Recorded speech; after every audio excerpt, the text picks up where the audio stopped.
Menón sobre la virtud. Menón. ¿Podrías tú decirme, Sócrates, si la virtud se adquiere por instrucción o por el ejercicio, o si, no dependiendo de la instrucción ni del ejercicio, le es dada al hombre por la naturaleza, o de cualquiera otra manera? Sócrates.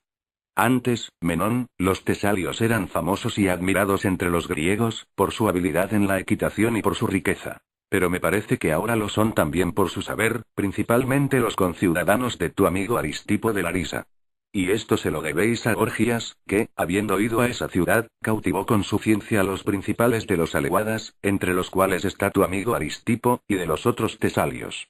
Si os ha acostumbrado a responder con seguridad a cualquier cuestión que se proponga, como es natural que respondan los sabios. Él mismo se ofrece a cuantos griegos quieran interrogarle sobre cualquier tema, sin que jamás haya rehuido la respuesta. Pero aquí, querido Menón, ha sucedido lo contrario. No sé qué especie de aridez se ha apoderado de la ciencia, que me temo nos haya abandonado para refugiarse entre vosotros. Si se te ocurriese interrogar de este modo a alguno de los de aquí, se echaría a reír, dándote por respuesta extranjero, me haces demasiado honor al creerme capaz de saber si la virtud puede enseñarse, o si hay algún otro modo de adquirirla. Pero disto tanto de saber si eso no es susceptible de ser enseñada, que no tengo siquiera la menor idea de lo que ella pueda ser. Yo, Menón, me encuentro en el mismo caso. Comparto en esta materia la indigencia de mis conciudadanos, y me reprocho a mí mismo el no saber nada acerca de la virtud. No sabiendo qué es, ¿cómo podría conocer en qué consiste? ¿Crees posible, sin saber quién es Menón, saber si es hermoso, rico, noble, o todo lo contrario? ¿Crees tú que esto sea posible? Menón. No. Pero es cierto, Sócrates, que ignoras en qué consiste la virtud. ¿Es esto lo que he de referir acerca de ti a mis compatriotas? Sócrates. No solo eso, amigo mío, sino también que creo no haber encontrado aún a nadie que lo sepa. Menón. ¿Cómo?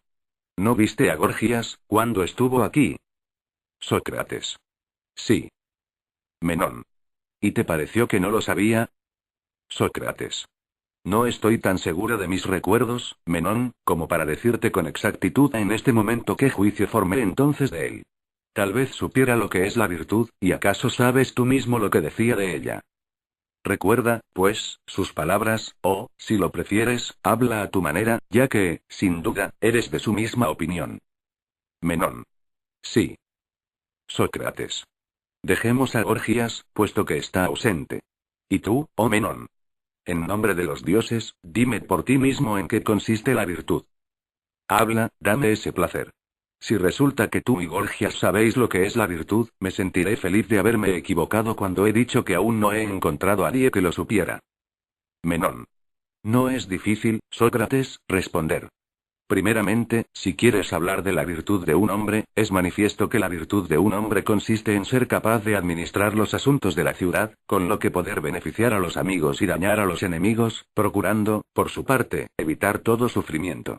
Si se trata de la virtud de una mujer, no es difícil contestar que consiste en administrar bien su casa para mantenerla en buen estado, y en obedecer a su marido. Hay también una virtud que es propia de los niños y niñas. Hay otra propia de los ancianos, así sean libres o esclavos. Hay todavía otros géneros de ella, de manera que las definiciones no faltan. Para cada clase de acción, para cada edad, para cada uno de nosotros y para cada obra, hay una virtud particular. Creo, Sócrates, que lo mismo sucede respecto del vicio. Sócrates. Soy en verdad afortunado, Menón. Buscaba una sola virtud y me encuentro con todo un enjambre de virtudes. Mas, para continuar usando de esta imagen, si habiéndote interrogado acerca de la naturaleza de la abeja me hubieras respondido que hay muchas abejas y de muchas especies, ¿qué dirías si yo te preguntase cuando declaras que hay multitud de abejas de todas clases, y diferentes las unas de las otras? ¿Quieres decir que son diferentes, en tanto que abejas, o en razón de otros conceptos, por ejemplo, en lo que respecta al tamaño, belleza o de otras cualidades semejantes? Dime qué responderías a esa pregunta. Menón. Diría que, en mi opinión, las abejas como abejas no difieren unas de otras. Sócrates. Si yo te dijera luego, veamos, Menón, en qué puede consistir ese algo, idéntico en todas, por lo cual todas se parecen, ¿dispondrías de una respuesta? Menón. Sin duda. Sócrates. Pues bien, la cuestión es la misma tratándose de las virtudes. Aunque sean muchas y diferentes, tienen todas una esencia común, que las hace ser virtudes. Y a esta esencia debe dirigir la mirada el que ha de responder, para explicar, a quien lo pregunte, en qué consiste la virtud. ¿No entiendes lo que quiero decir?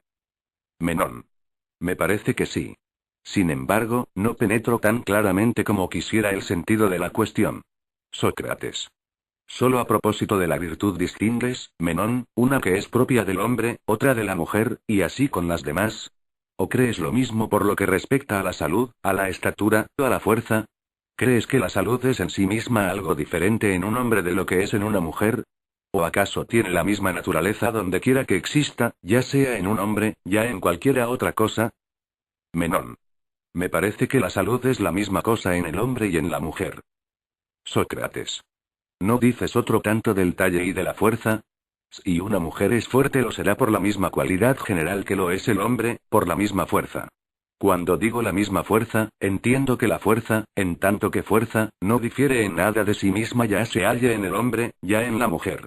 ¿Adviertes alguna diferencia? Menón. Ninguna. Sócrates. Y la virtud, será diferente de sí misma en tanto que virtud, por hallarse en un niño o en un anciano, en una mujer o en un hombre.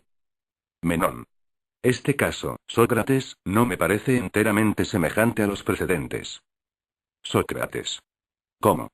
¿No has dicho que la virtud de un hombre consiste en administrar bien los asuntos de su ciudad, y la de una mujer en gobernar bien su casa? Menón. Sí.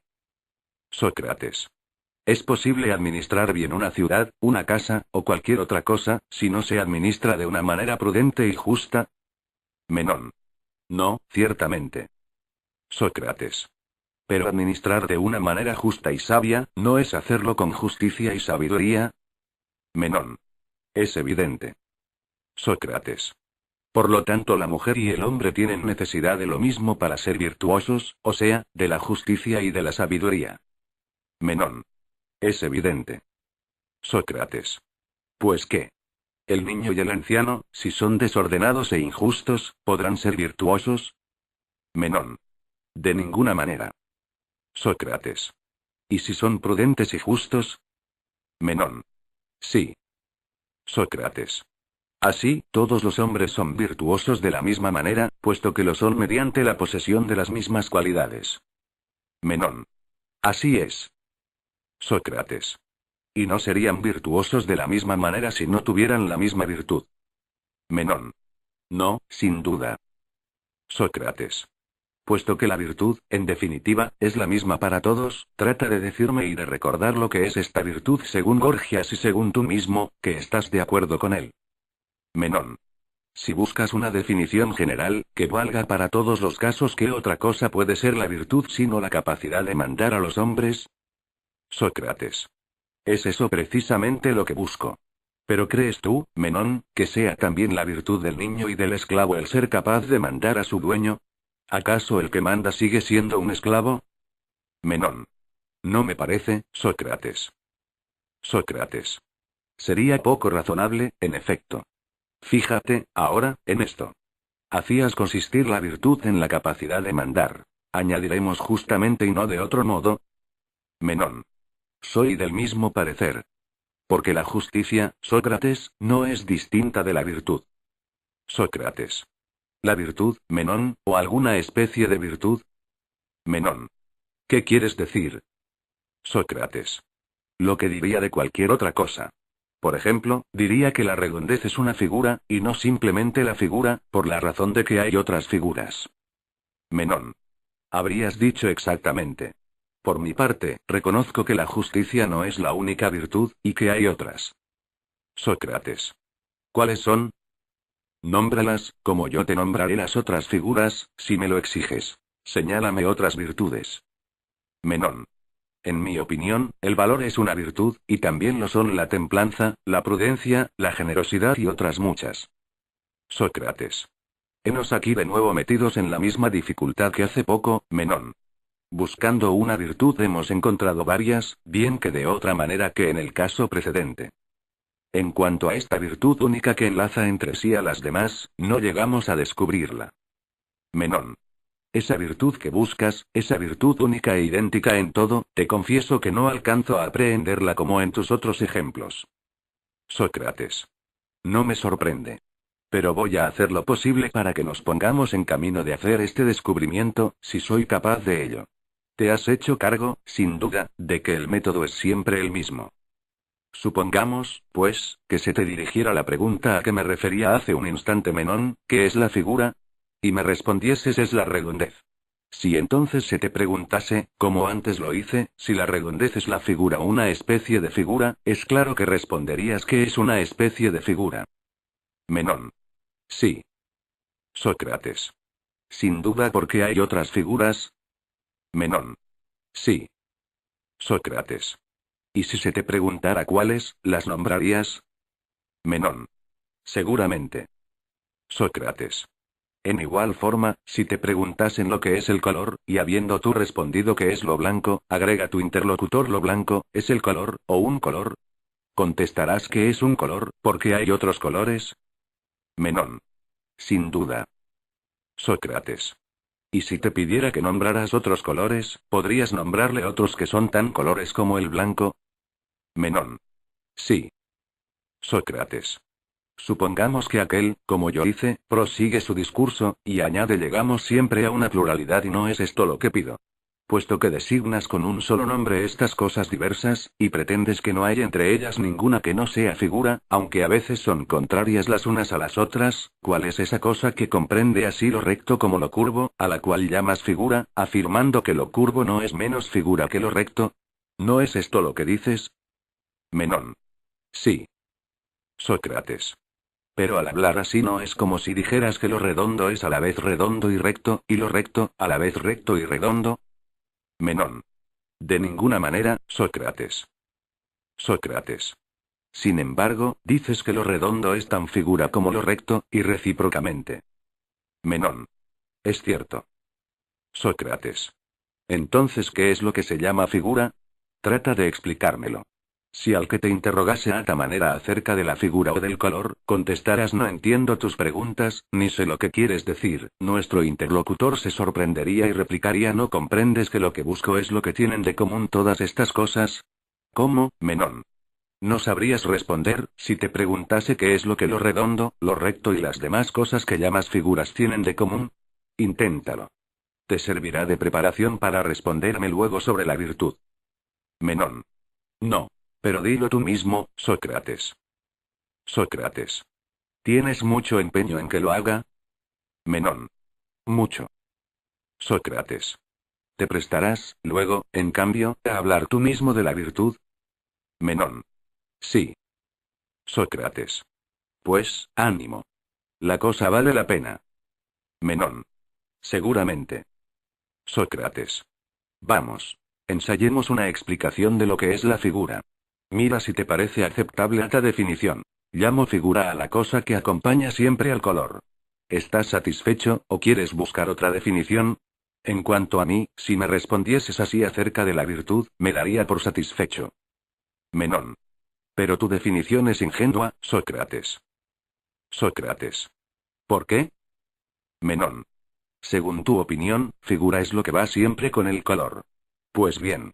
Si tu interlocutor declarase ignorar qué es el color, y tener respecto a él la misma dificultad que respecto a la figura, ¿qué pensarías de tu respuesta? Sócrates. Que es verdadera.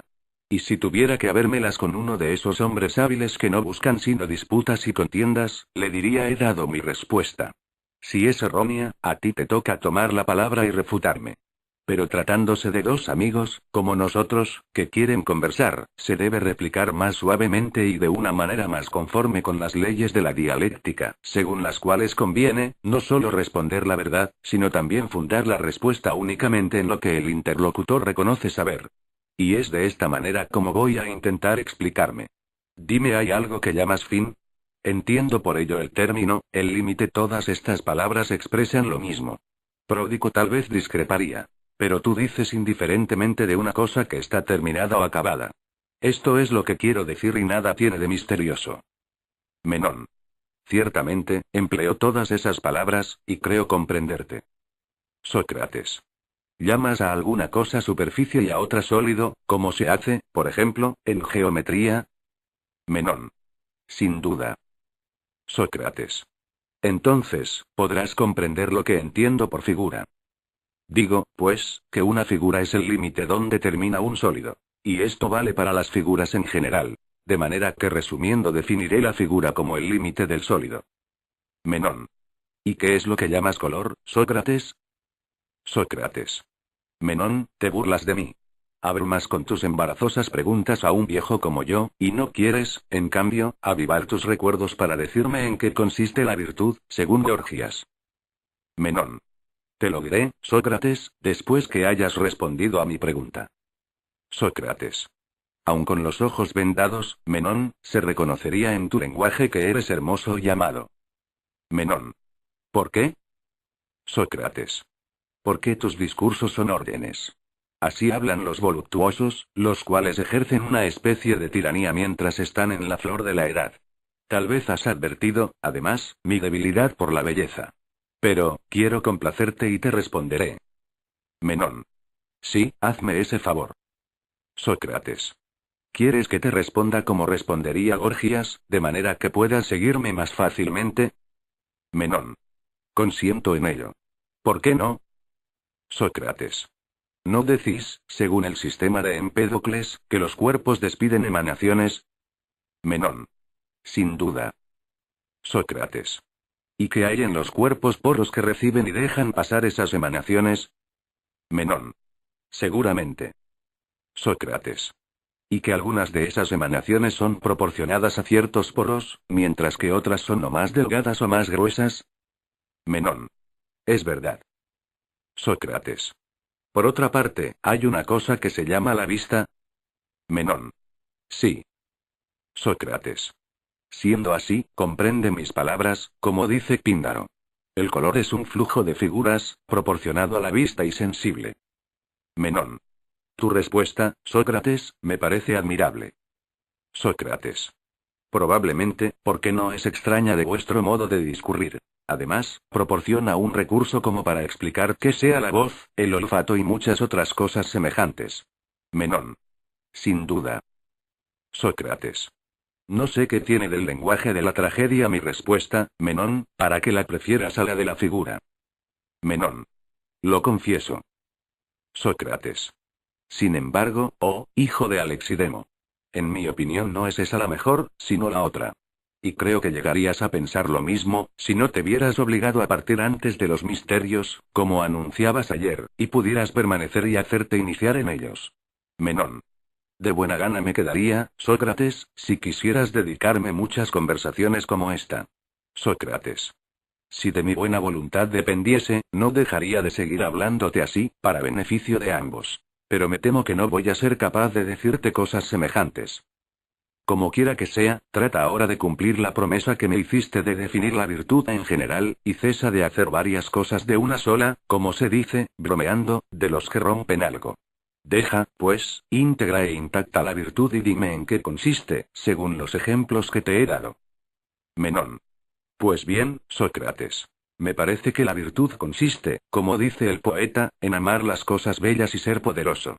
Así, llamo virtud al deseo de las cosas bellas con más el poder de procurárselas. Sócrates. ¿Piensas que desear las cosas bellas implica desear las buenas? Menón. Sin duda. Sócrates. Hay hombres, por ventura, que desean las cosas malas, mientras que otros desean las buenas. ¿No te parece que todos desean lo que es bueno? Menón. De ninguna manera. Sócrates. ¿Es que algunos apetecerían lo que es malo? Menón. Sí. Sócrates. ¿Es que lo creen bueno, o lo desearían aún sabiendo lo malo? Menón. Juzgo posible ambos casos. Sócrates. Pero, Menón, ¿crees que se puede desear una cosa sabiendo que es mala? Menón. Así lo creo. Sócrates. ¿Qué entiendes por desear una cosa? ¿Es desear la adquisición de ella? Menón. Seguramente. Adquirirla. Sócrates. Pero el hombre que desea lo malo, se imagina que el mal le sea ventajoso. ¿O sabe acaso que es nocivo para quien lo acepta? Menón. Unos piensan que el mal puede ser ventajoso, otros saben que es dañoso. Sócrates. ¿Crees que estimar lo malo como útil sea conocerlo como malo? Menón. En ese concepto no lo creo. Sócrates. No es, pues, evidente que no desean el mal aquellos que lo ignoran como tal, y que el objeto de su deseo es algo que, aunque sea malo, creen bueno. Deseando el mal que desconocen y estiman por bueno, ¿no es el bien lo que desean en realidad? No es así. Menón. Así parece, en efecto, para los tales. Sócrates. ¿Pues qué? Los que desean el mal, sabiendo, según dices, que les será nocivo, saben, sin duda, que les será nocivo. Menón. Necesariamente. Sócrates. Pero, ¿estos, no creen acaso que lo nocivo hace sufrir en la medida en que es nocivo? Menón. También es cierto. Sócrates. ¿Y que en tanto que sufren son desgraciados? Menón. Así lo pienso. Sócrates. ¿Hay algún hombre que quiera sufrir y ser desdichado? Menón. No lo creo, Sócrates. Sócrates. Si no hay quien lo quiera, Menón, nadie, tampoco, querrá el mal. ¿Qué es sufrir, en efecto, sino querer el mal y procurárselo? Menón. Parece que tienes razón, Sócrates, y que nadie quiere el mal. Sócrates. ¿No decías, hace un instante, que la virtud consiste en querer el bien y poder procurárselo? Menón. Sí, lo he dicho. Sócrates. De estos dos términos, el querer es común a todos, y en este respecto ningún hombre es mejor que otro. Menón. Convengo en ello. Sócrates. Es evidente que si unos valen más que los otros será en cuanto al poder. Menón. Sin duda. Sócrates. De modo que, según tu definición, la virtud es el poder procurarse el bien. Menón. Me parece, Sócrates, que es tal como tú lo concibes. Sócrates. Veamos si es así, porque acaso tengas razón. ¿Dices que la virtud consiste en el poder de adquirir el bien? Menón. Sí. Sócrates. ¿Y llamas bien, por ejemplo, a la salud y a la riqueza? Menón. Entiendo por bien asimismo la adquisición de oro y plata, y de los cargos y honores en la ciudad. Sócrates. ¿No piensas en ninguna otra cosa cuando hablas del bien? Menón. No pensaba sino en todas esas. Sócrates. Enhorabuena. Así que, según Menón, huésped, por su padre, del gran rey, la virtud consiste en procurarse oro y plata. A esta idea de adquisición, añades las palabras justamente y santamente, o juzgas que ello sea indiferente. ¿Te parece que una adquisición injusta puede ser tenida por virtud? Menón. Nada de eso, Sócrates. Sócrates. ¿Sería maldad? Menón. Sin género de duda. Sócrates.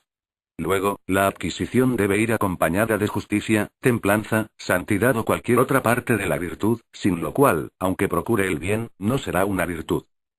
Menón. ¿Cómo ha de ser virtud sin esas condiciones? Sócrates. Renunciar al oro y la plata para sí mismo y los demás, cuando su adquisición fuese injusta, ¿no sería igualmente virtud? Menón. Me parece que sí. Sócrates. De esta manera, procurarse cada clase de bienes no es más virtud que no procurárselos, y llamaremos virtud a todo cuanto vaya acompañado de justicia. Y a lo que no, lo llamaremos maldad. Menón. Forzosamente ha de ser como dices. Sócrates. Pero, ¿no dijimos antes que cada una de estas cualidades, la justicia, la templanza, y otras semejantes, son partes de la virtud? Menón. Sí. Sócrates. ¿Es que te estás burlando de mí, Menón? Menón. ¿Por qué, Sócrates? Sócrates. Porque habiéndote suplicado que no fragmentaras la virtud, y aunque te propuse modelos de la manera en que debes responder, no lo has tenido en cuenta, y dices, por un lado, que la virtud consiste en poder procurarse el bien con justicia, y por otro, que la justicia es una parte de la virtud. Menón. Lo confieso.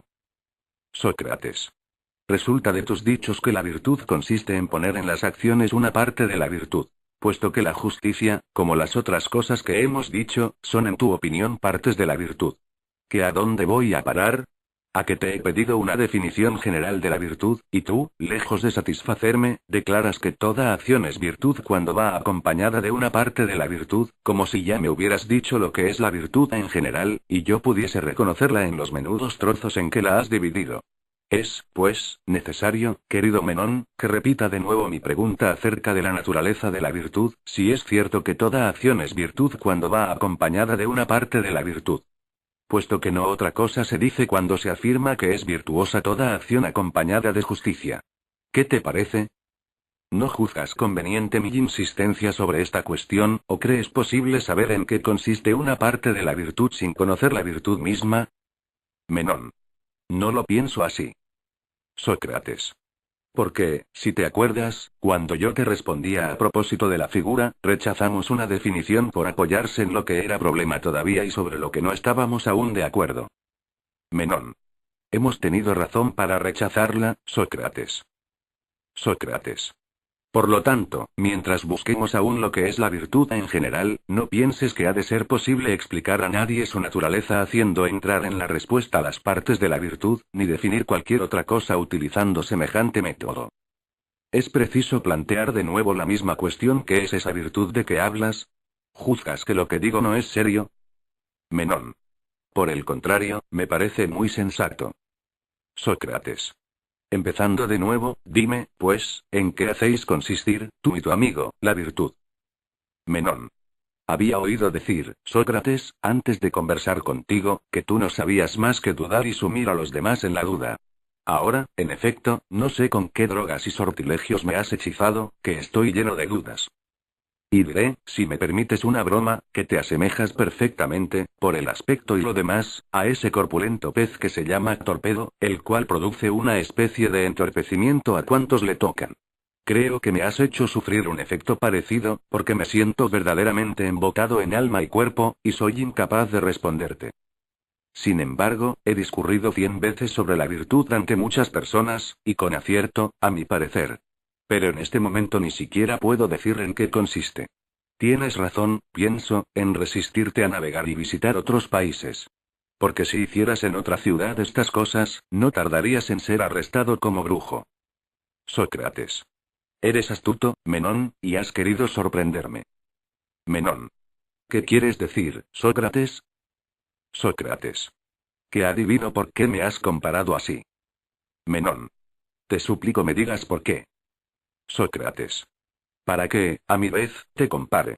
Sé cuánto gustan los que son hermosos de tales comparaciones, que les son ventajosas, puesto que las imágenes de las cosas bellas son bellas, a mi entender. Pero no te devolveré imagen por imagen. En lo que me concierne, si el torpedo, antes de embotar a los demás, se siente a sí mismo en estado de embotamiento, le soy, sin duda, semejante. De otro modo, no. Pues si despierto dudas en los demás, no es porque sepa más que ellos, sino todo lo contrario. Pues yo dudo más que nadie, y así es como hago dudar a los demás. En nuestro caso presente, ignoro absolutamente lo que es la virtud. ¿Acaso tú lo supieras antes de acercarte a mí, aunque ahora parezcas ignorarlo? De cualquier modo que sea, quiero examinar e investigar contigo en qué pueda consistir. Menón. ¿Cómo te la compondrás, Sócrates, para buscar lo que ignoras absolutamente? ¿A qué punto, entre tantos desconocidos, dirigirás tu investigación? Y si por azar dieras en el bien, ¿cómo lo reconocerías, no habiéndolo nunca conocido? Sócrates. Comprendo, Menón, lo que quieres decir. Qué magnífico argumento para una discusión entre sofistas. Es la tesis según la cual no se puede averiguar ni lo que se conoce ni lo que no se conoce lo que se conoce, porque, sabiéndolo, no hace falta buscarlo. Lo que no se conoce, porque, en este caso, ni aún se sabe qué es lo que se ha de buscar. Menón. ¿No te parece bueno este razonamiento, Sócrates? Sócrates. De ninguna manera. Menón. ¿Me dirás la razón? Sócrates. Sí. He escuchado a hombres y mujeres expertos en las cosas divinas. Menón. ¿Qué decían? Sócrates. Cosas bellas y verdaderas, a mi parecer. Menón. ¿Pero qué dicen y quiénes son esas personas? Sócrates. Son sacerdotes y sacerdotisas que se han aplicado a dar razón de lo que concierne a su ministerio. Es Píndaro y otros muchos poetas. Entiendo los verdaderamente divinos. Y es esto lo que dicen. examina si te parece justo. Dicen que el alma humana es inmortal, y que tan pronto abandona la vida, lo que llaman morir, muy luego a la vida vuelve sin que nunca se destruya. Y, por esto, conviene vivir lo más piadosamente que se pueda, porque las almas de aquellos que han pagado a Perséfone la deuda de sus antiguas faltas, son devueltas a la luz del sol, al cabo de 9 años. De estas almas se forman los reyes ilustres, los hombres poderosos por su fuerza o grandes por su saber, honrados luego como héroes intachables entre los mortales. Así, el alma, inmortal y renaciendo muchas veces, habiendo contemplado todas las cosas, sobre la tierra y en la morada de Hades, nada hay que no haya aprendido. Por tanto, no es extraño que, respecto a la virtud y a todo lo demás, tenga recuerdos de lo que aprendió anteriormente. Siendo homogénea la naturaleza entera y habiéndolo aprendido todo, ningún inconveniente hay para que un solo recuerdo, que es lo que los hombres denominan saber, le permita hallar todos los otros, siempre que se sea valeroso y tenaz en la búsqueda. Porque la investigación y el saber, en el fondo no son sino reminiscencia. No hemos de dar crédito, pues, a ese razonamiento sofístico de que hablamos. Nos volvería perezosos, y no gustan de él sino los cobardes. Mi doctrina, por el contrario, incita al trabajo y a la investigación. Porque la tengo por verdadera, deseo inquirir contigo en qué consiste la virtud. Menón. Consiento en ello, Sócrates. Pero te limitarás a decir simplemente, que no aprendemos nada, y que lo que llamamos aprender es reminiscencia. ¿Podrías demostrarme que es, en efecto, así? Sócrates. Ya te dije, Menón, que eres muy astuto. Me pides una lección, y acabo de sostener que no se aprende nada y que no se hace sino recordar, y todo esto para hacerme caer en contradicción conmigo mismo. Menón. En verdad, Sócrates, no lo he dicho con esa intención sino por puro hábito. Sin embargo, si tienes algún modo de mostrarme lo que dices, no dejes de hacerlo. Sócrates. No es nada fácil, pero me esforzaré, en homenaje a nuestra amistad. Llama a alguno de los muchos servidores que te acompañan, el que quieras, y te haré ver lo que deseas. Menón. De buena gana. Acércate. Sócrates. ¿Es griego y sabe el griego? Menón. Lo conoce perfectamente. Ha nacido en mi casa. Sócrates. Fíjate si parece ir recordando o aprendiendo de mí. Menón. Prestaré atención. Sócrates. Dime, joven, ¿sabes que esto es un cuadrado? Esclavo. Sí. Sócrates. ¿El espacio cuadrado no es el que tiene iguales estas 4 líneas? Esclavo. Seguramente. Sócrates. ¿Y estas otras líneas que lo atraviesan por el centro, son también iguales? Esclavo. Sí. Sócrates. ¿No puede haber un espacio semejante que sea más grande o más pequeño? Esclavo. Sin duda. Sócrates. Si ese lado fuese de 2 pies, y este otro también de 2 pies, ¿cuántos pies tendría el todo? Considera así la cuestión: si este lado fuera de 2 pies, y este de 1 pie tan solo, ¿no es cierto que el espacio sería de una vez 2 pies? Esclavo. Sí, Sócrates. Sócrates. Pero, puesto que el segundo lado tiene igualmente 2 pies, ¿no resulta 2 veces 2? Esclavo. Sí. Sócrates. Ese espacio es, pues, ahora de 2 veces 2 pies. Esclavo. Sí. Sócrates. ¿Cuánto hacen 2 veces 2 pies? Haz la cuenta, y dímelo. Esclavo. 4, Sócrates. Sócrates. No se podría hacer un espacio doble de este, pero semejante, teniendo como él todas sus líneas iguales. Esclavo. Sí. Sócrates. ¿Cuántos pies tendría? Esclavo. 8. Sócrates. Pues bien. Procura decirme cuál es la longitud de cada línea del nuevo cuadrado. Las de este son de 2 pies. Las del cuadrado doble, ¿de cuántos serán? Esclavo. Es evidente, Sócrates, que tendrán el doble. Sócrates. ¿Ves, ahora, Menón, que no le enseño nada, y me limito a interrogar? Él imagina ahora saber cuál es la longitud del lado de un cuadrado de 8 pies. ¿No te parece? Menón.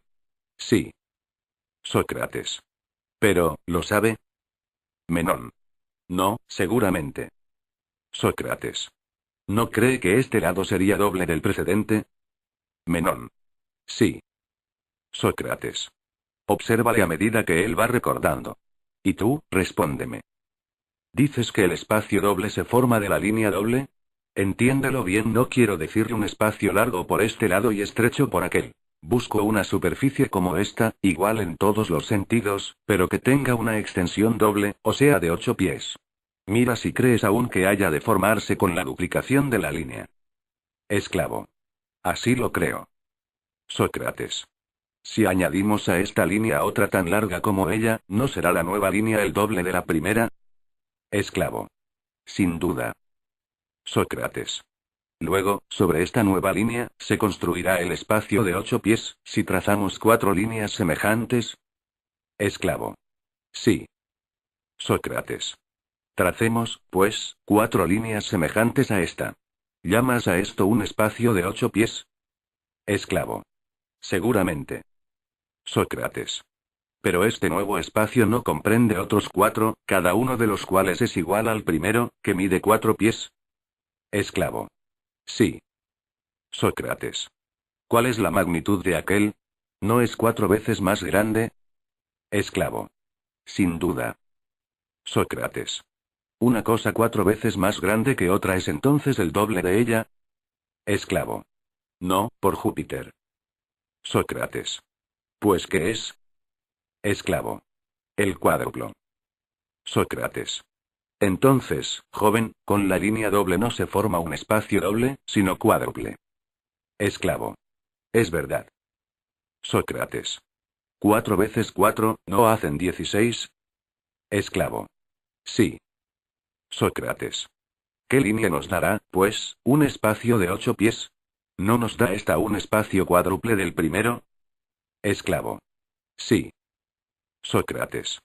¿Y esta línea que es la mitad de la otra no nos da 4 pies de superficie? Esclavo. Sí. Sócrates. Bien.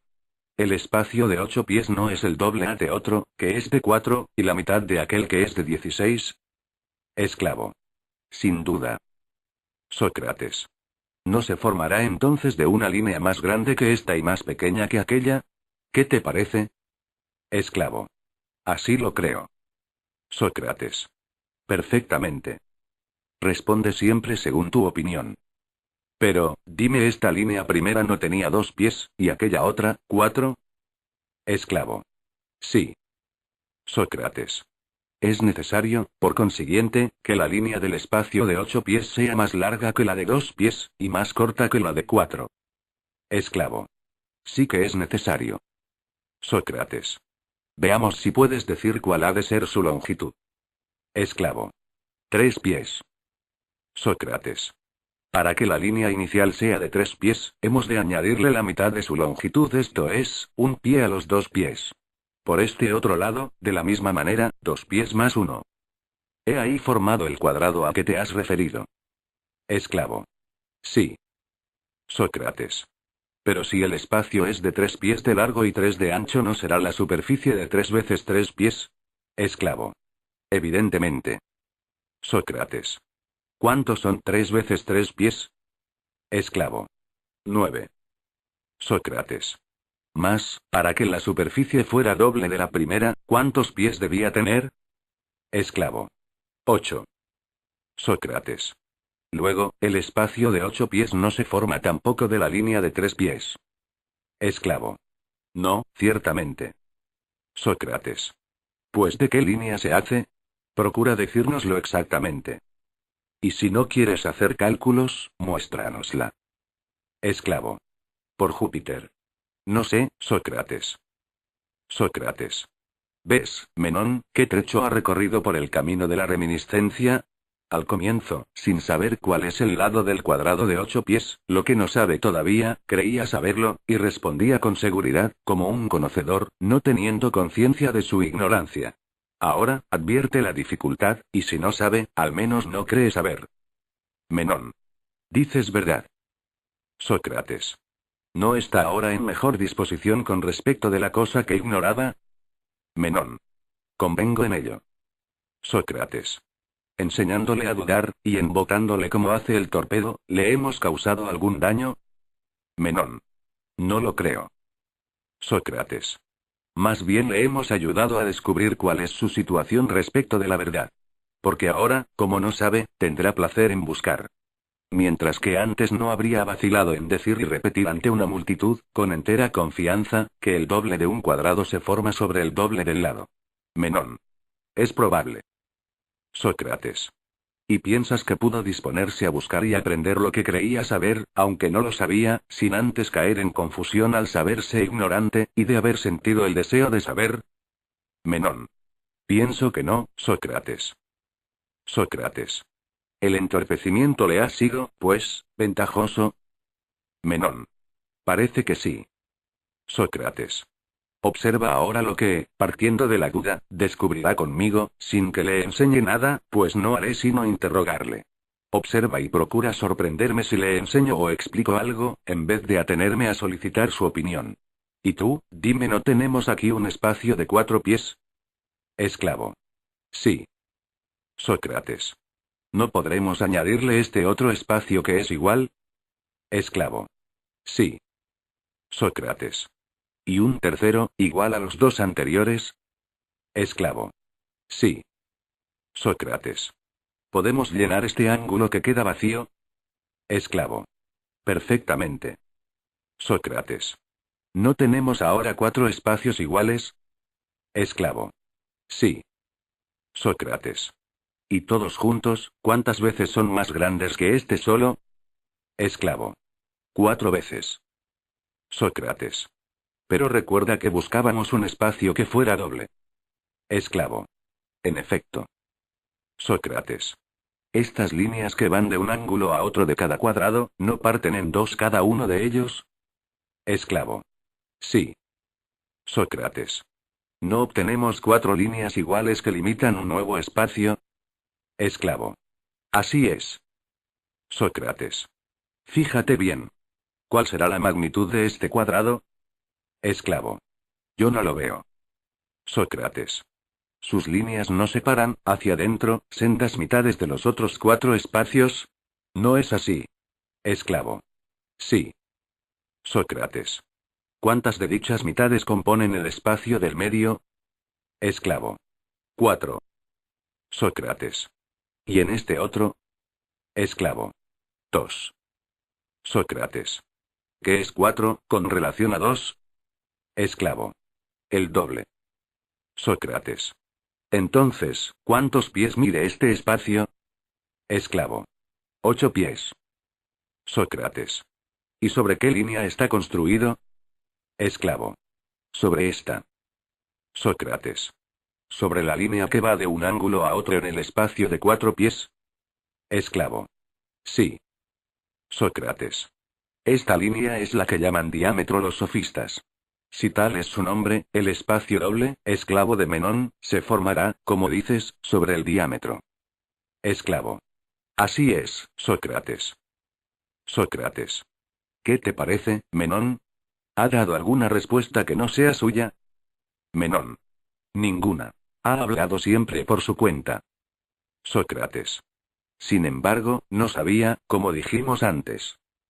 Menón. Es cierto. Sócrates. ¿Estas opiniones, estaban ya en él, o no? Menón. Estaban en él. Sócrates. De modo que el que no sabe, puede estar en posesión de opiniones verdaderas sobre las mismas cosas que ignora. Menón. Al parecer. Sócrates. Las opiniones verdaderas acaban de aparecérsele, como en un sueño. Si se le interroga a menudo y de diversas maneras sobre los mismos objetos, puedes estar seguro de que llegará a tener conocimiento tan exacto como el que más. Menón. Es probable. Sócrates. Luego, sabrá sin haber aprendido de nadie, por medio de simples interrogaciones, y sacando así la ciencia de su propio fondo. Menón. Sí. Sócrates. Pero, encontrar en sí mismo la ciencia, ¿no es acordarse? Menón. Sin duda. Sócrates. ¿No es cierto que la ciencia que posee, es menester, o bien que alguna vez la haya recibido, o que la haya tenido siempre? Menón. Sí. Sócrates. Pero si la hubiera tenido siempre, habría sido siempre sabio. Y si la ha adquirido, no fue en esta vida, seguramente. ¿Acaso ha tenido un maestro de geometría? Porque hallará, de la misma manera, las otras partes de la geometría y de todas las demás ciencias. ¿Le ha enseñado a alguien todo esto? Debes saberlo, puesto que ha nacido y se ha criado en tu casa. Menón. Estoy seguro de que nadie se lo ha enseñado. Sócrates. ¿Tiene o no estas opiniones? Menón. Es incontestable que las tiene, Sócrates. Sócrates. Luego, si no las ha adquirido en la presente vida, es necesario que lo haya sido anteriormente, y que por anticipado haya aprendido lo que sabe. Menón. Así parece. Sócrates. ¿Ese tiempo no será aquel en que aún no era hombre? Menón. Sí. Sócrates. Por consiguiente, si mientras es hombre, y desde antes de serlo, lleva en sí opiniones verdaderas que se convierten en ciencia cuando se las despierta con preguntas, ¿no es verdad que su alma las habrá poseído en todo tiempo? Porque está claro que en toda la extensión del tiempo eso no es hombre. Menón. Es evidente. Sócrates. Luego, si la verdad de las cosas está siempre en nuestra alma, ésta ha de ser inmortal. Es, pues, preciso que tratemos valerosamente de investigar y recordar lo que, por el momento, no sabes, es decir, aquello de que te has olvidado, y nos esforcemos por despertar su recuerdo. Menón. Yo no sé cómo, pero me parece que tienes razón, Sócrates. Sócrates. A mí también me lo parece, Menón. A decir verdad, no podría garantizar todo cuanto he dicho. Pero estoy dispuesto a sostener con palabras y obras, en tanto sea capaz, que la persuasión de que debemos indagar lo que ignoramos nos hará mejores, más resueltos y menos perezosos que la opinión de que es imposible descubrir lo que ignoramos e inútil buscarlo. Menón. Soy de tu parecer en esto, Sócrates. Sócrates. Entonces, puesto que estamos de acuerdo en reconocer que se debe indagar lo que se ignora, ¿quieres que investiguemos juntos en qué consiste la virtud? Menón. De buena gana. Sin embargo, Sócrates, tendría el mayor placer en que volviéramos sobre la cuestión que te propuse al principio, a saber si la virtud debe ser considerada como una cosa que se puede enseñar, o si es un don de la naturaleza, o de qué manera, en fin, pueden adquirirla los hombres. Sócrates. Si tuviera alguna autoridad sobre ti, Menón, no examinaríamos si la virtud es o no susceptible de enseñanza sino después de haber indagado lo que es en sí. Pero, ya que, sin duda con el fin de ser libre, no haces esfuerzo alguno por dominarte a ti mismo, y que, por otra parte, pretendes gobernarme, como en efecto lo haces, tomo el partido de ceder. ¿Qué vamos a hacer? Ensayaremos descubrir que sea una cosa cuya naturaleza ignoramos. Mas, aunque no quieres obedecerme en nada, cede al menos en algo del imperio que sobre mí ejerces, y permíteme que busque por modo hipotético si la virtud puede o no enseñarse. Cuando digo por modo hipotético, entiendo el método de investigación usado por los geómetras. Si se les interroga sobre una superficie dada, inquiriendo, por ejemplo, si es posible inscribir tal triángulo en determinado círculo, responden. Todavía no sé si puede ser, pero conviene, para poder decidirlo, razonar por hipótesis si se reúnen determinadas condiciones, se obtendrá tal resultado. Y si las condiciones son otras, tal otro será el resultado. Es así por hipótesis como puedo decirte si es o no posible la inscripción del triángulo en el círculo. Otro tanto ocurre con la virtud. Ignorando, como lo ignoramos todavía, su esencia y cualidades, solo podemos discurrir hipotéticamente sobre si se puede enseñar o no. Y nos preguntaremos cuál ha de ser, entre las diferentes especies de cosas que se relacionan con el alma, la de la virtud, para que se la pueda o no enseñar. En primer lugar, si es de otra naturaleza que la ciencia, es susceptible o no de enseñanza, o, como decíamos hace un instante, de reminiscencia. No importa precisar de cuál de estos nombres nos serviremos. En ese caso, ¿puede enseñarse la virtud? O, más bien, ¿no es evidente que la ciencia es la única cosa que el hombre aprende? Menón. Así me parece.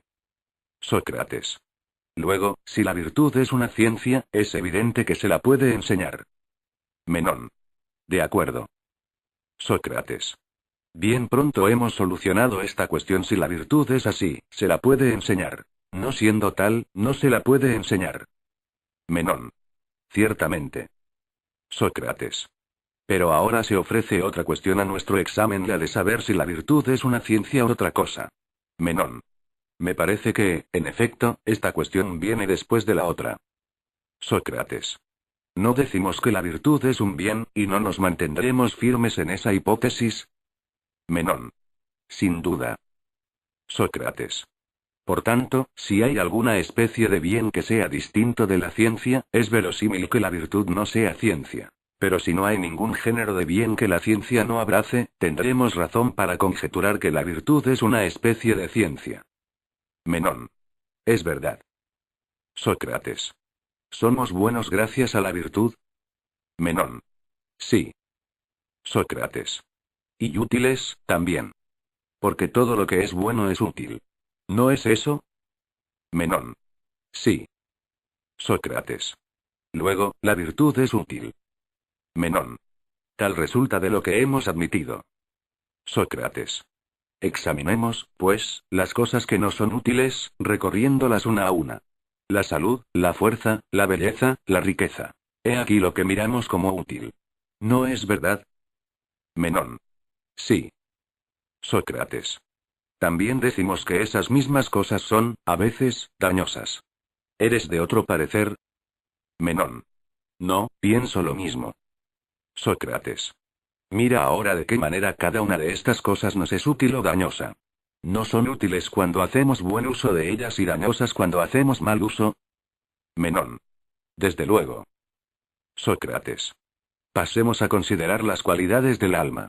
¿No hay cualidades que llamas templanza, justicia, valor, capacidad para aprender, memoria, elevación de sentimientos y otras semejantes? Menón. Sí. Sócrates. Mira cuáles de estas cualidades te parece que no son ciencia, y sí otra cosa. ¿No son tan pronto dañosas como provechosas? Así por ejemplo el coraje, cuando no está asistido de prudencia, y es simplemente audacia. ¿No es verdad que cuando somos imprudentemente audaces ello redunda en perjuicio nuestro, y, por el contrario, en provecho cuando la prudencia acompaña al valor? Menón. Sí. Sócrates. ¿No ocurre lo mismo con la templanza y con la capacidad para aprender, que son útiles cuando las ejercitamos y ponemos en obra con prudencia, y perjudiciales cuando usamos de ellas imprudentemente? Menón. Cierto que sí. Sócrates. ¿No es verdad, en general, respecto de todo lo que el alma hace o soporta, que si está dirigida por la sabiduría todo conduce a su felicidad, y a su desdicha si no se rige por ella? Menón. Así parece. Sócrates. Luego si la virtud es una cualidad del alma y si es indispensable que sea útil, preciso es que consista en la sabiduría. Porque, ya que todas las demás cualidades del alma no son, por sí mismas, útiles ni perjudiciales, sino que se convierten en lo uno o lo otro según que la prudencia o imprudencia las asistan, síguese que la virtud, puesto que es útil, debe ser una especie de sabiduría. Menón. Tal pienso. Sócrates. Y con respecto a las demás cosas, como la riqueza y otras semejantes, que dijimos ser unas veces útiles y otras perjudiciales, ¿no convienes conmigo en que, así como la sabiduría, cuando va al frente de las demás cualidades del alma, las hace útiles, y la imprudencia perjudiciales, así el alma hace esas otras cosas útiles, cuando usa de ellas y las gobierna bien, y perjudiciales cuando se sirve mal de ellas? Menón. Sin duda. Sócrates. El alma sabia gobierna bien, y la imprudente gobierna mal. Menón. Verdad es. Sócrates. Así, de un modo general, en el hombre todo depende del alma, y el alma misma depende de la razón, sin la cual no puede ser buena. De acuerdo con esto, lo útil es lo razonable, y hemos convenido en que la virtud es útil. Menón. Sin duda. Sócrates. La virtud es, pues, la razón, o una parte de ella. Menón. Todo eso me parece bien, Sócrates. Sócrates.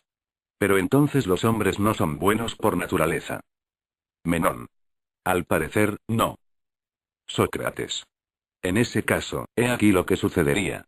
Si la virtud fuera un don natural, habría entre nosotros quienes se dedicasen a discernir los jóvenes naturalmente buenos. Y después que nos los hubiesen hecho conocer, los recibiríamos de sus manos y los depositaríamos en la Acrópolis, bajo un sello, como se hace con el oro, para que nadie los corrompiese, y una vez hombres, fuesen útiles a su patria.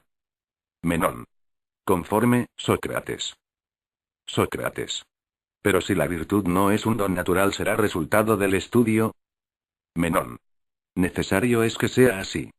Por otra parte, Sócrates, es evidente, según nuestra hipótesis, que si la virtud es una ciencia se podrá enseñarla. Sócrates. ¿Acaso, por Júpiter? Pero me temo que hayamos hecho mal en convenir en eso. Menón. Sin embargo, hace un instante nos parecía que habíamos hecho bien en reconocerlo. Sócrates. No basta con que nos haya parecido así hace poco, sino que para que tenga verdadero valor, debe seguir pareciéndonoslo ahora y siempre. Menón. Pues ¿por qué razón repudias ese parecer, y no crees que sea ciencia la virtud? Sócrates. Voy a decírtelo. No tengo por erróneo que la virtud pueda enseñarse si es una ciencia. Pero mira si tengo razón en dudar que lo sea. Dime, Menón, si una cosa cualquiera, para no referirnos únicamente a la virtud, es de naturaleza tal que pueda ser enseñada, ¿no ha de haber por fuerza maestros y discípulos de ella? Menón. Creo que sí. Sócrates. Por el contrario, cuando una cosa no consiente maestros ni discípulos, ¿no podemos conjeturar fundadamente que no puede enseñarse? Menón. Verdad es. Pero, ¿crees que no hay maestros de virtud? Sócrates.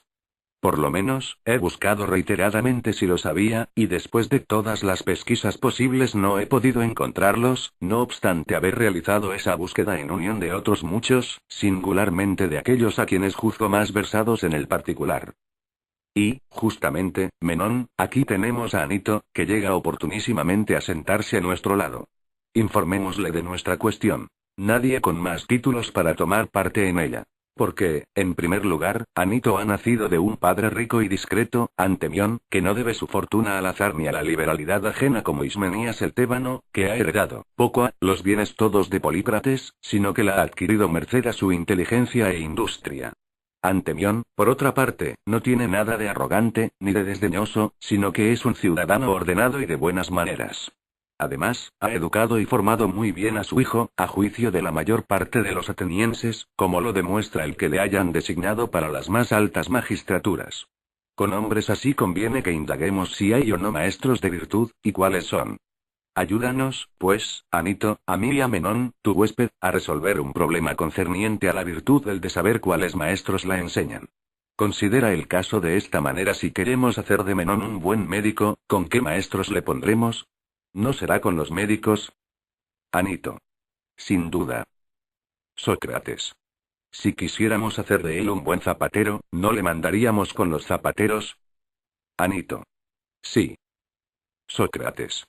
¿Y lo mismo en todo lo demás? Anito. Sin duda. Sócrates. Respóndeme también a las preguntas que aún he de hacerte sobre el mismo asunto. Dijimos que tendríamos razón en mandarle con los médicos si quisiéramos hacerle médico. Cuando hablamos de esta manera no venimos a decir que sería prudente, por nuestra parte, enviarle con aquellos que se tienen por muy hábiles en ese arte, que perciben un salario por ese concepto, ofreciéndose como maestros en tales condiciones a quien quiera ir a tomar lecciones de ellos, mejor que enviarle a casa de cualquier otro que no ejerce tal profesión. Anito. Sí. Sócrates. ¿No ocurre lo mismo con respecto al arte de tañer la flauta y a las demás artes? Si queremos hacer de alguno un tañedor de flauta, será gran locura que no le mandemos con aquellos que hacen profesión de enseñar esa arte y exigen dinero por ese concepto, y que importunemos a otros, queriendo aprender de ellos lo que no presumen de poder enseñar, y que no tienen ningún discípulo en la ciencia que pretendemos que enseñen. ¿No te parece que sería un gran absurdo? Anito. Cierto que sí, y además ignorancia. Sócrates. Ya veo que puedes deliberar conmigo sobre el caso de Menón, tu huésped. Hace ya mucho, Anito, que descubre en él un gran deseo de adquirir ese saber y virtud, mediante los cuales gobiernan bien los hombres su familia y su patria, prestan a sus padres los debidos cuidados, y saben recibir y despedir a los ciudadanos y extranjeros, como conviene a un hombre de bien. Mira a quién es conveniente enviarle para que aprenda ese saber. ¿No es evidente, por lo que hace un instante decíamos, que debe ser a aquellos que hacen profesión de enseñar la virtud, y se ofrecen públicamente como maestros a todos los griegos que quieren aprenderla, fijando a cambio un salario que exigen a sus discípulos? Anito. ¿Y qué gente son esas, Sócrates? Sócrates. Sin duda sabes, como yo, que son los que se llaman sofistas. Anito. Por Hércules. Habla mejor, Sócrates. Que nadie de mis parientes, aliados, amigos, conciudadanos o extranjeros sea nunca tan insensato que vaya a echarse a perder con tales gentes. Porque son, en verdad, la peste y el azote de cuantos los frecuentan. Sócrates. ¿Cómo, Anito? De todos los que hacen profesión de ser útiles a los hombres, solamente los sofistas se diferenciarían de todos los demás en que no ya no mejoran aquello que se les confía, como los demás hacen, sino que lo empeoran. ¿Y se atreven a exigir descaradamente dinero por eso?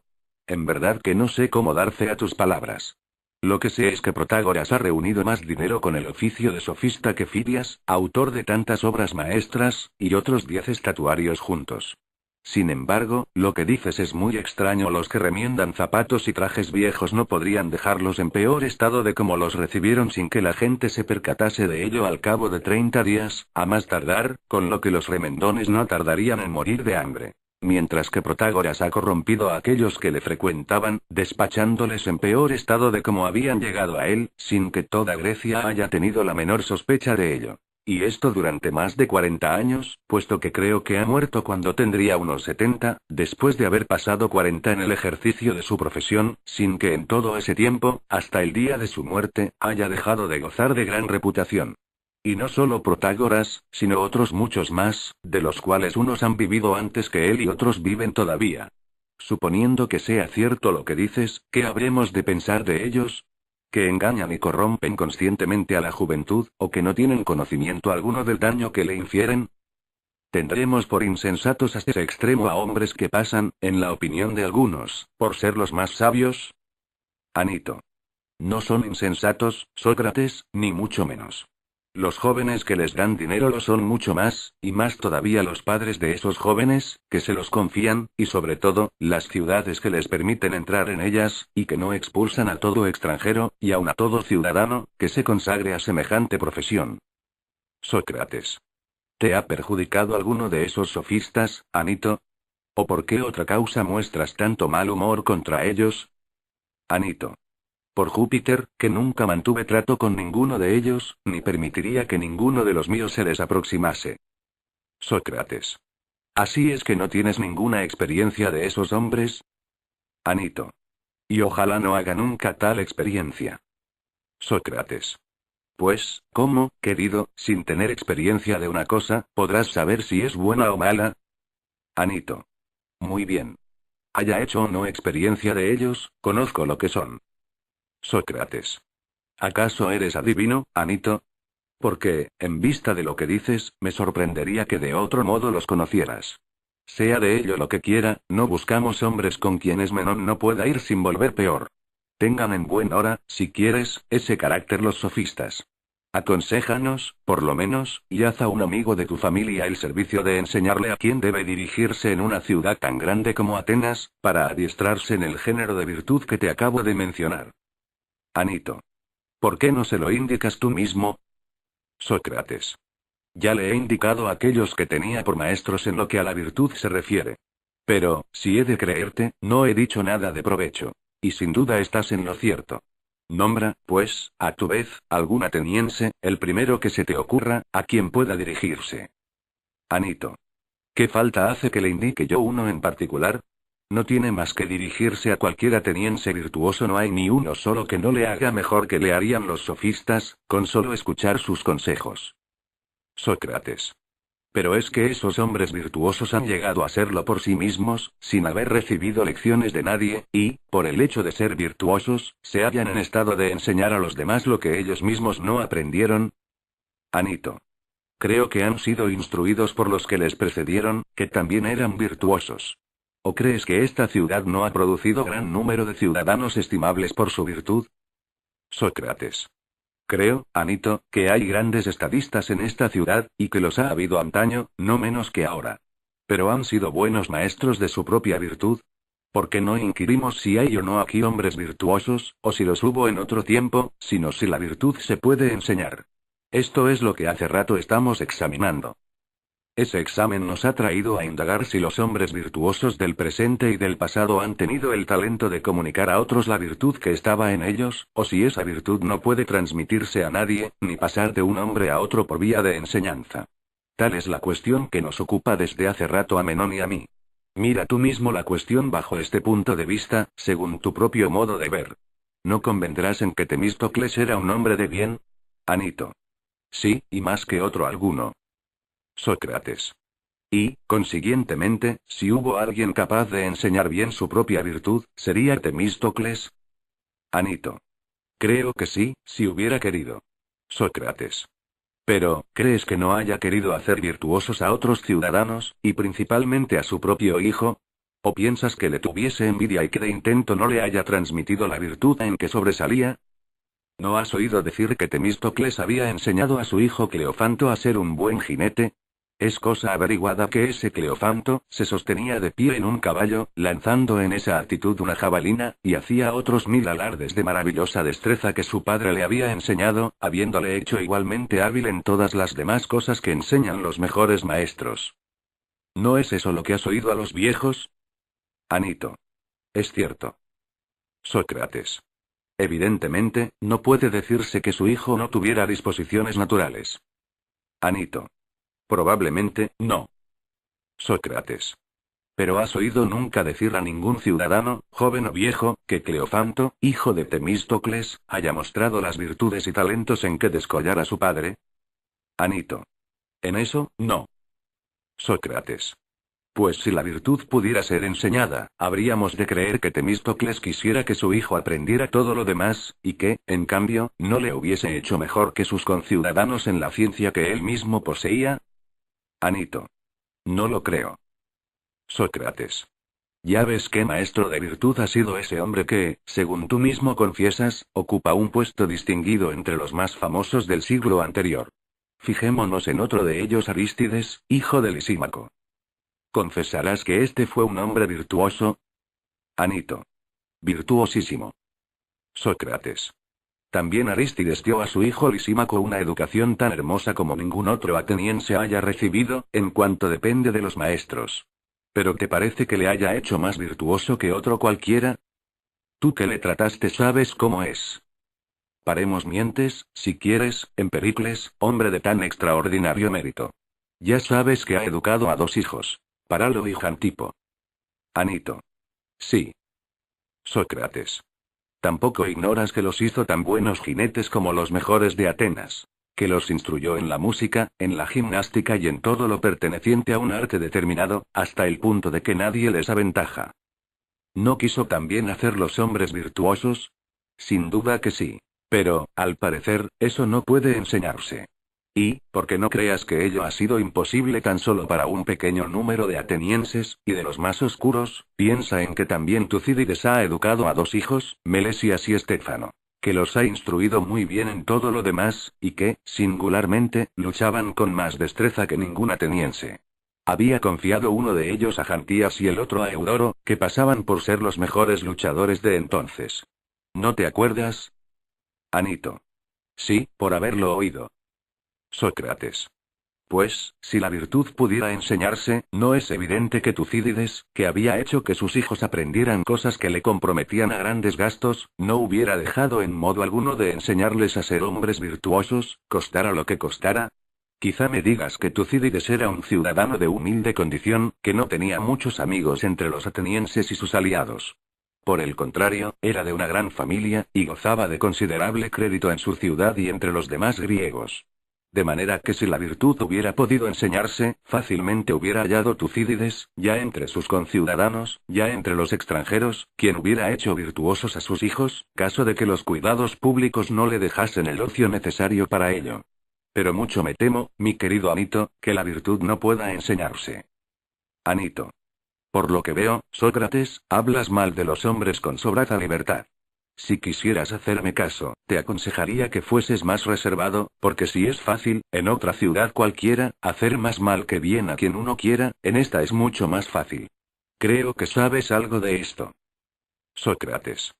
Menón, Anito se encoleriza. Y no me extraña, porque, en primer lugar, se figura que hablo mal de esos grandes hombres, y, además, porque se cree uno de ellos.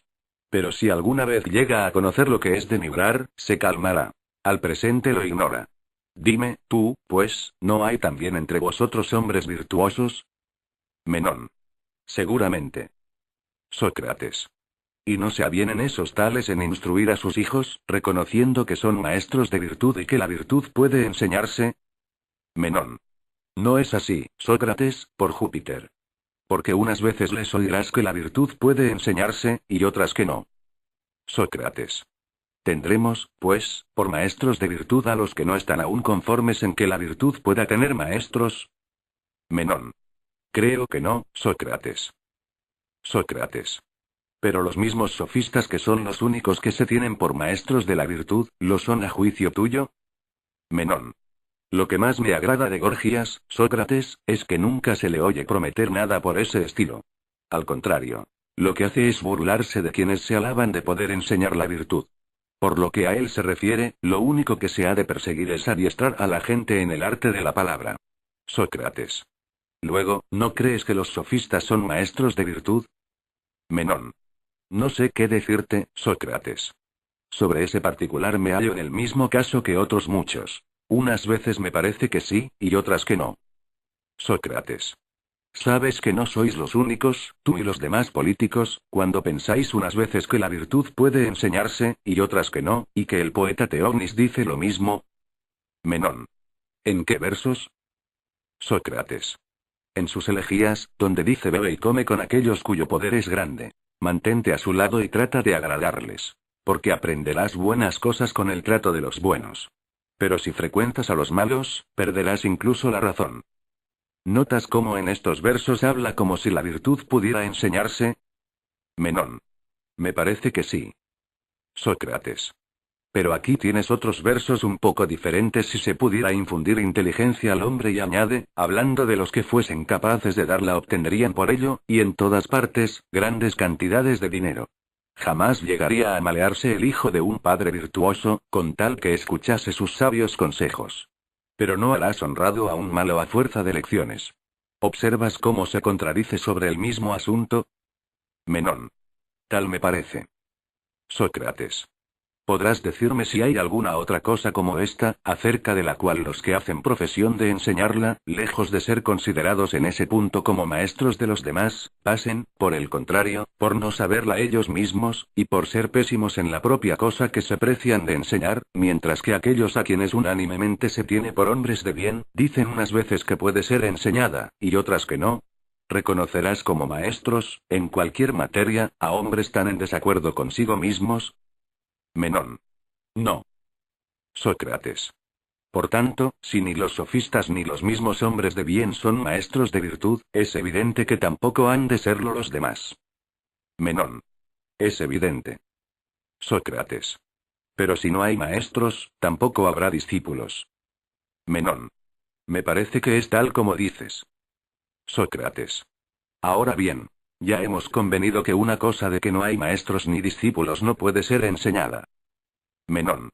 Así lo hemos reconocido. Sócrates.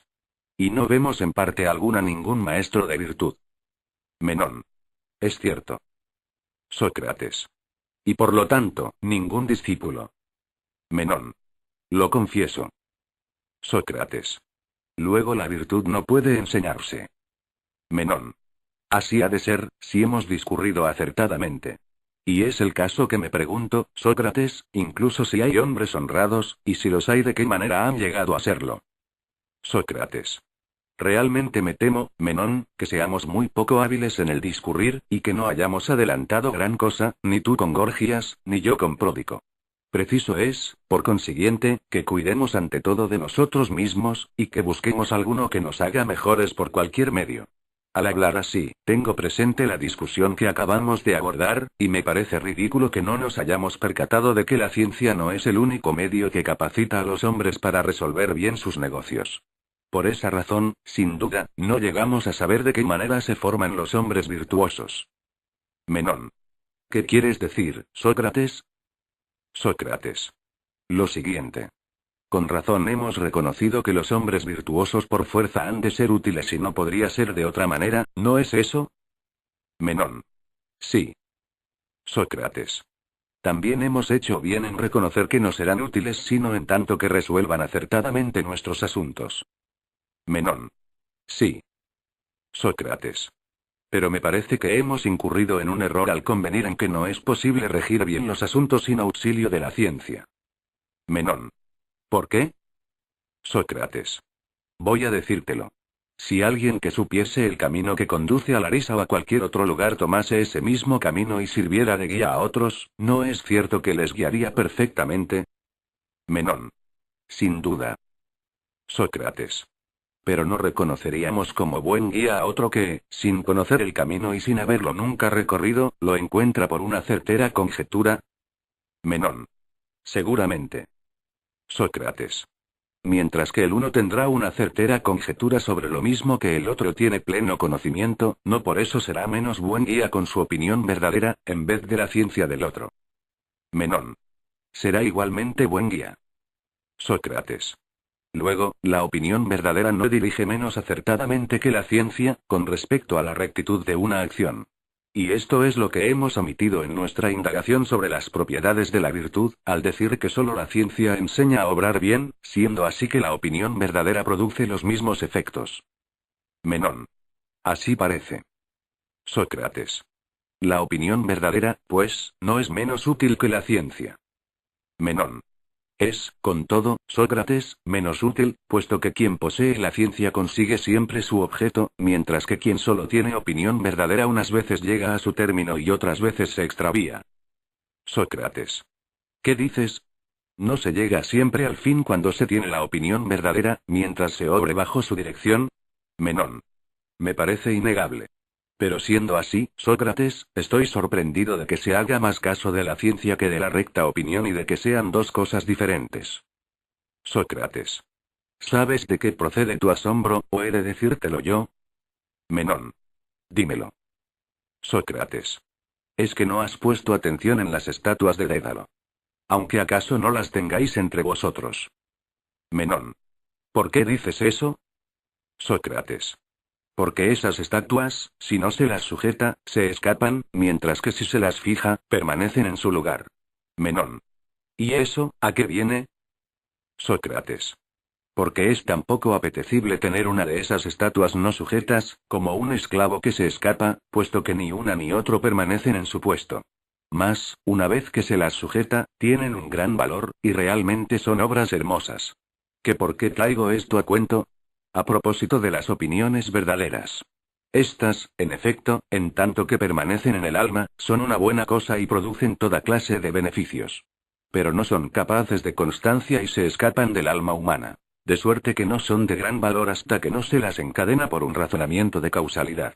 Eso es, mi querido Menón, lo que hace un instante hemos llamado reminiscencia. Las opiniones así encadenadas se convierten en la ciencia, y, por tanto, en cosa permanente.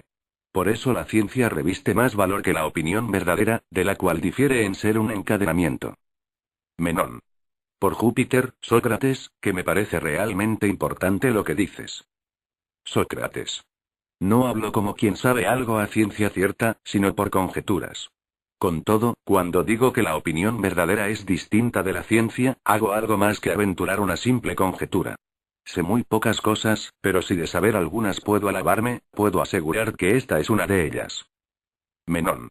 Tienes razón, Sócrates. Sócrates.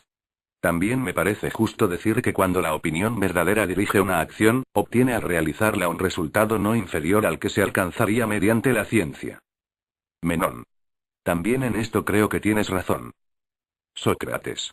Según eso, la opinión verdadera no es inferior a la ciencia ni menos útil que ella en lo que a las acciones se refiere. Y en este orden, el que tiene la opinión verdadera no cede en nada al que posee la ciencia. Menón. Convengo en ello. Sócrates. Pero hemos convenido en que el hombre virtuoso es útil. Menón. Sí. Sócrates. Por consiguiente, ya que los hombres virtuosos y útiles al Estado, si los hay, son tales, no solo por la ciencia, sino también por la opinión verdadera, y ni esta ni aquella son un don natural o crees, acaso, que una y otra sean otorgadas por la naturaleza. Menón. No lo pienso así. Sócrates. Puesto que no son dones naturales, los hombres virtuosos no lo serán por naturaleza. Menón. No. Sócrates. Como quiera que la virtud no es natural al hombre, hemos examinado si podía enseñarse. Menón. Sí. Sócrates. No hemos creído que podía ser enseñada, caso que fuese una especie de ciencia. Menón. Seguramente. Sócrates. ¿Y qué es lo mismo que la ciencia, si puede enseñarse? Menón. Sin duda. Sócrates. ¿Y qué, si hubiese maestros de virtud, podría enseñarse, y no, si no los hubiera? Menón. En efecto. Sócrates. Ahora bien, hemos convenido en que no hay maestros de virtud. Menón. Es cierto. Sócrates. Por consiguiente, hemos reconocido que ni puede enseñarse ni es ciencia. Menón. Sin duda. Sócrates. Con todo, la hemos reputado un bien. Menón. Sí. Sócrates. Y qué bueno y útil es lo que nos dirige rectamente. Menón. Así es. Sócrates. Y que solo hay dos cosas que dirigen bien la opinión verdadera y la ciencia, con cuyo auxilio el hombre se conduce adecuadamente. Porque lo que hace el azar no es efecto de una dirección humana, y solo estas dos cosas, opinión verdadera y ciencia, dirigen al hombre hacia lo recto. Menón. Yo pienso lo mismo. Sócrates. ¿No deja la virtud de ser ciencia, puesto que no se la puede enseñar? Menón. Es evidente. Sócrates. De esas dos cosas buenas y útiles, tenemos, pues, que una, la ciencia, queda aparte, y no puede servir de guía para las acciones. Menón. Así lo creo. Sócrates. Por consiguiente, ni Temístocles, ni los otros de que Anito hablaba hace un momento, han gobernado los estados a causa de cierta sabiduría, ni por ser sabios ellos mismos. Por idéntica razón no han podido convertir a los demás en lo que ellos mismos eran, porque no eran tales por la ciencia. Menón. Parece que así ha debido ser. Sócrates. Por tanto, si no es la ciencia, solo puede ser la opinión verdadera la que dirige a los políticos en la buena administración de los estados. Y respecto de la ciencia, en nada se diferencian de los profetas y adivinos. Estos, en efecto, anuncian muchas cosas verdaderas, pero sin conocer nada de las cosas de que hablan. Menón. Es probable que así suceda. Sócrates. Pero no merecen, Menón, ser llamados divinos aquellos que, desprovistos de inteligencia, triunfan repetidas veces en la acción y por medio de la palabra. Menón. Sin duda. Sócrates. Con razón, pues, llamaremos divinos a los profetas y augures de que acabamos de hablar y a todos aquellos a quienes domina el delirio poético. Y con el mismo fundamento, cuando menos, podemos otorgar esos títulos a los hombres de Estado, que debemos mirar como inspirados y animados por la divinidad que los posee cuando triunfan al hablar de numerosos negocios importantes sin tener ninguna ciencia acerca de lo que dicen. Menón. Seguramente. Sócrates. También las mujeres, Menón, llaman divinos a los hombres virtuosos, y los lacedemonios, cuando quieren elogiar a un hombre de bien, dicen de él que es un hombre divino. Menón. Tienen razón, Sócrates. Aunque tal vez a Anito, aquí presente, no le agrade tu discurso. Sócrates. Poco me importa. Conversaré con él en otra ocasión, Menón. Por lo que a nosotros se refiere, si en nuestro discurso hemos examinado la cuestión, y hablado como debíamos, se sigue que la virtud no es natural al hombre y que no puede aprenderse, sino que llega por influencia divina a aquellos en quienes se encuentra, sin necesidad de inteligencia por su parte, a menos que nos presenten a algún político que se halle en estado de transmitirla a otro. Si hay alguno, diremos de él que es, entre los vivos, lo que Tiresias entre los muertos, según cuenta Homero, que dice de este adivino que es el único sabio en el Hades, y que los demás no son más que sombras errantes. Así, ese hombre sería respecto de los demás, en lo que a la virtud atañe, como un ser real entre fantasmas. Menón. Dices muy bien, Sócrates. Sócrates. Parece resultar de nuestro razonamiento, Menón, que la virtud se presenta como un don divino en aquellos que la poseen. ¿Qué hay de cierto en esto? No lo sabremos con seguridad hasta que, antes de averiguar de dónde le viene al hombre la virtud, no nos decidamos a inquirir lo que la virtud es en sí misma. Entretanto, debo marcharme. Tú trata de transmitir tu convicción a Anito, tu huésped. Si lo consigues, harás un servicio a los atenienses.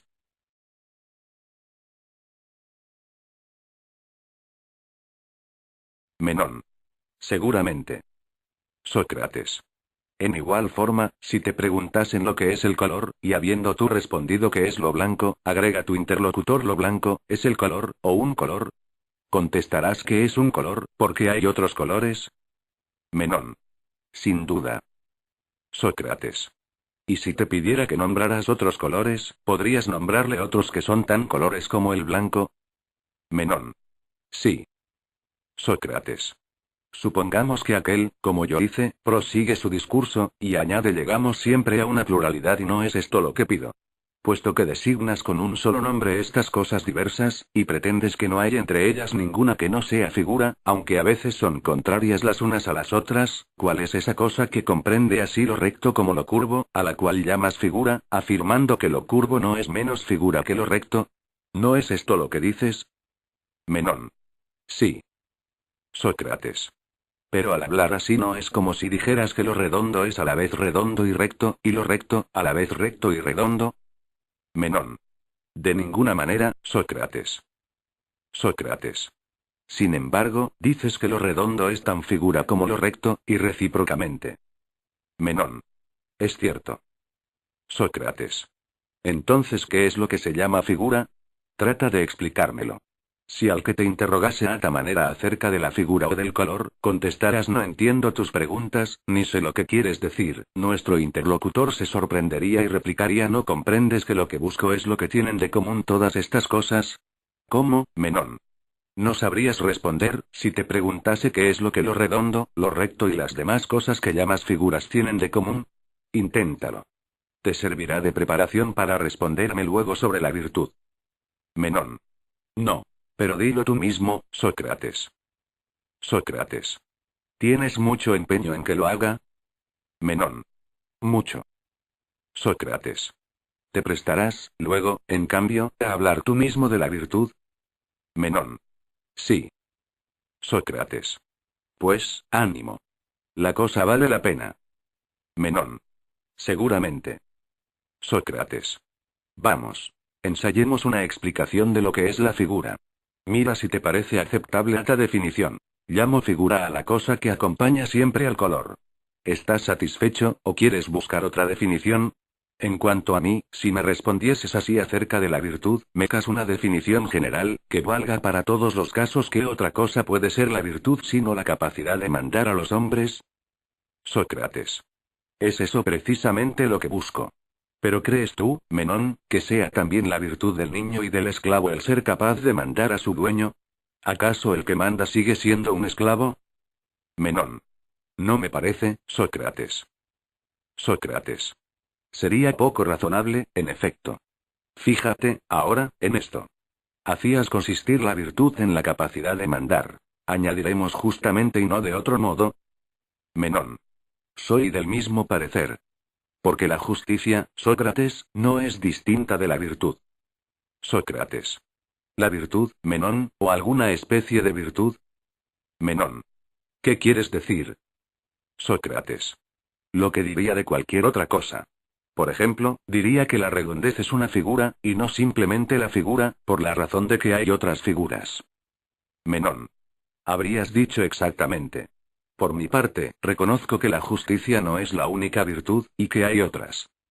Sócrates. ¿Cuáles son? Nómbralas, como yo te nombraré las otras figuras, si me lo exiges. Señálame otras virtudes. Menón. En mi opinión, el valor es una virtud, y también lo son la templanza, la prudencia, la generosidad y otras muchas. Sócrates. Henos aquí de nuevo metidos en la misma dificultad que hace poco, Menón.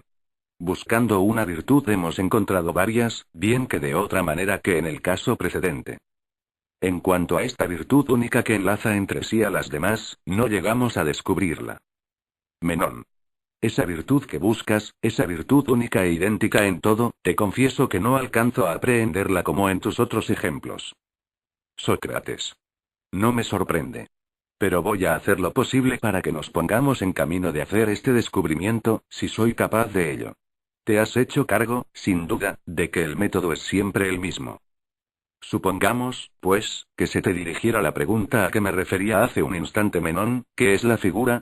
Y me respondieses es la redondez. Si entonces se te preguntase, como antes lo hice, si la redondez es la figura o una especie de figura, es claro que responderías que es una especie de figura. Menón. Sí. Sócrates. Sin duda porque hay otras figuras. Menón. Sí. Sócrates. ¿Y si se te preguntara cuáles, las nombrarías? Solo a propósito de la virtud distingues, Menón, una que es propia del hombre, otra de la mujer, y así con las demás. ¿O crees lo mismo por lo que respecta a la salud, a la estatura, a la fuerza? ¿Crees que la salud es en sí misma algo diferente en un hombre de lo que es en una mujer? ¿O acaso tiene la misma naturaleza donde quiera que exista, ya sea en un hombre, ya en cualquiera otra cosa? Menón. Me parece que la salud es la misma cosa en el hombre y en la mujer. Sócrates. ¿No dices otro tanto del talle y de la fuerza? Si una mujer es fuerte lo será por la misma cualidad general que lo es el hombre, por la misma fuerza. Cuando digo la misma fuerza, entiendo que la fuerza, en tanto que fuerza, no difiere en nada de sí misma ya se halle en el hombre, ya en la mujer. ¿Adviertes alguna diferencia? Menón. Ninguna. Sócrates. Y la virtud, será diferente de sí misma en tanto que virtud, por hallarse en un niño o en un anciano, en una mujer o en un hombre. Menón. Este caso, Sócrates, no me parece enteramente semejante a los precedentes. Sócrates. ¿Cómo? ¿No has dicho que la virtud de un hombre consiste en administrar bien los asuntos de su ciudad, y la de una mujer en gobernar bien su casa? Menón. Sí. Sócrates. ¿Es posible administrar bien una ciudad, una casa, o cualquier otra cosa, si no se administra de una manera prudente y justa? Menón. No, ciertamente. Sócrates.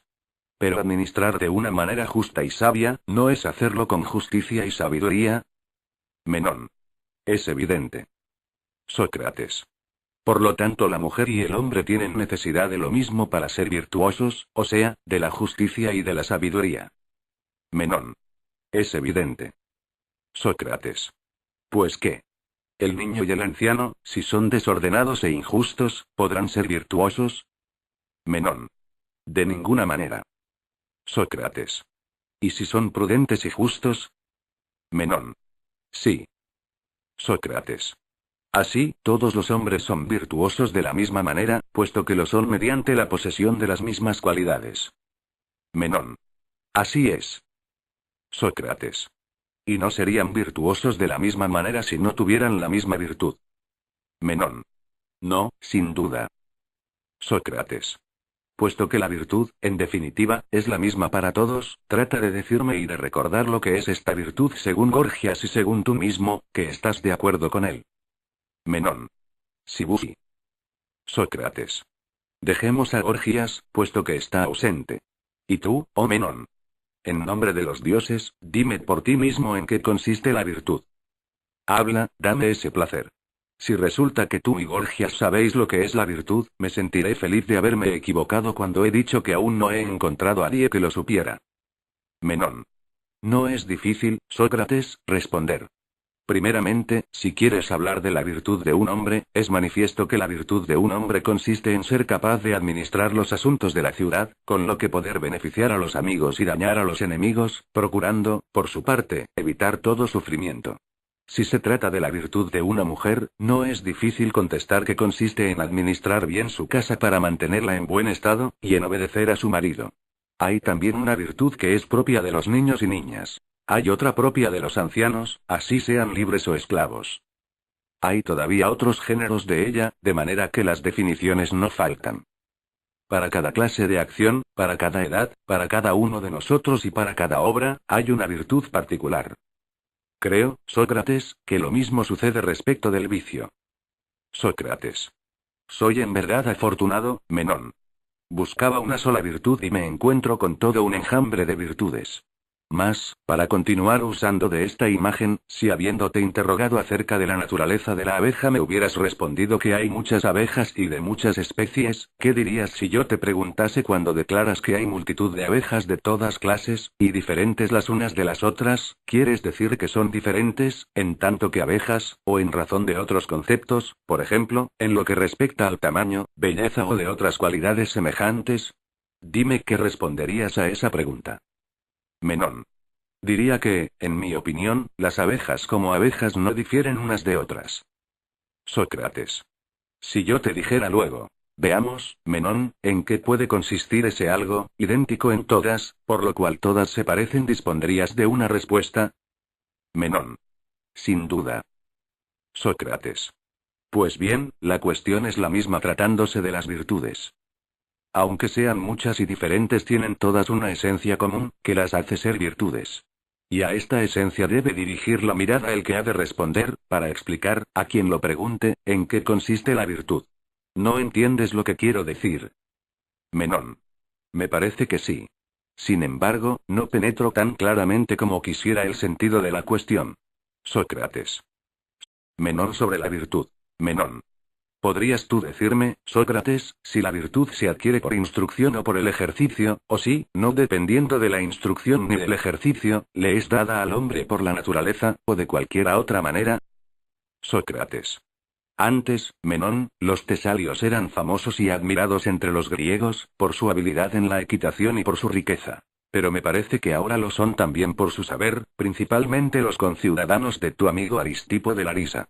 Y esto se lo debéis a Gorgias, que, habiendo ido a esa ciudad, cautivó con su ciencia a los principales de los aleguadas, entre los cuales está tu amigo Aristipo, y de los otros tesalios. Si os ha acostumbrado a responder con seguridad a cualquier cuestión que se proponga, como es natural que respondan los sabios. Él mismo se ofrece a cuantos griegos quieran interrogarle sobre cualquier tema, sin que jamás haya rehuido la respuesta. Pero aquí, querido Menón, ha sucedido lo contrario. No sé qué especie de aridez se ha apoderado de la ciencia, que me temo nos haya abandonado para refugiarse entre vosotros. Si se te ocurriese interrogar de este modo a alguno de los de aquí, se echaría a reír, dándote por respuesta extranjero, me haces demasiado honor al creerme capaz de saber si la virtud puede enseñarse, o si hay algún otro modo de adquirirla. Pero disto tanto de saber si eso no es susceptible de ser enseñada, que no tengo siquiera la menor idea de lo que ella pueda ser. Yo, Menón, me encuentro en el mismo caso. Comparto en esta materia la indigencia de mis conciudadanos, y me reprocho a mí mismo el no saber nada acerca de la virtud. No sabiendo qué es, ¿cómo podría conocer en qué consiste? ¿Crees posible, sin saber quién es Menón, saber si es hermoso, rico, noble, o todo lo contrario? ¿Crees tú que esto sea posible? Menón. No. Pero es cierto, Sócrates, que ignoras en qué consiste la virtud. ¿Es esto lo que he de referir acerca de ti a mis compatriotas? Sócrates. No solo eso, amigo mío, sino también que creo no haber encontrado aún a nadie que lo sepa. Menón. ¿Cómo? ¿No viste a Gorgias, cuando estuvo aquí? Sócrates. Sí. Menón. ¿Y te pareció que no lo sabía? Sócrates. No estoy tan seguro de mis recuerdos, Menón, como para decirte con exactitud en este momento qué juicio formé entonces de él. Tal vez supiera lo que es la virtud, y acaso sabes tú mismo lo que decía de ella. Recuerda, pues, sus palabras, o, si lo prefieres, habla a tu manera, ya que, sin duda, eres de su misma opinión. Menón.